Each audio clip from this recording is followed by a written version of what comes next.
അദ്ദേഹം പറഞ്ഞ പ്രധാനപ്പെട്ട ഒരു കാര്യം, ഏറ്റവും പ്രധാനപ്പെട്ട കാര്യം, തുടർ ഭരണ സാധ്യത അദ്ദേഹം തള്ളുന്നില്ല എന്നുള്ളതാണ്. ആ പ്രതികരണം ഒന്ന് കേൾക്കാം.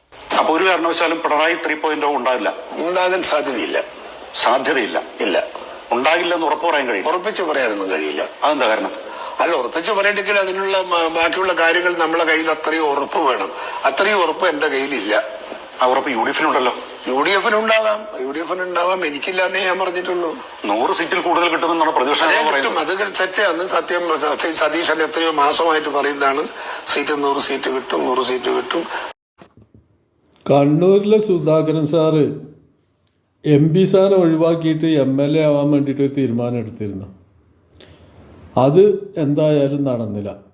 ഇപ്പം തിരിച്ചെത്തിയിട്ട് വീണ്ടും MP സ്ഥാനത്ത് തുടരാമെന്നും ഇലക്ഷനിൽ പ്രവർത്തിക്കാമെന്നും എന്നുള്ള വാഗ്ദാനങ്ങളൊക്കെ ആയിട്ട് മുന്നോട്ട് പോവുകയാണ്.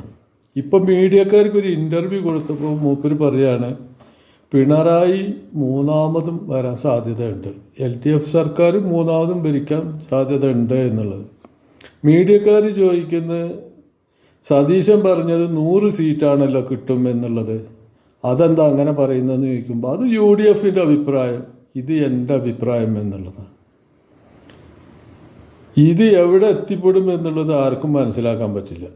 എന്തായാലും ജനങ്ങൾ വോട്ട് ചെയ്യുന്ന സമയത്ത് നല്ല ചിന്തിച്ചിട്ട് വോട്ട് ചെയ്താൽ മതി. ഇക്കുറി അബദ്ധത്തിൽ ആരും പോയി ചാടണ്ട.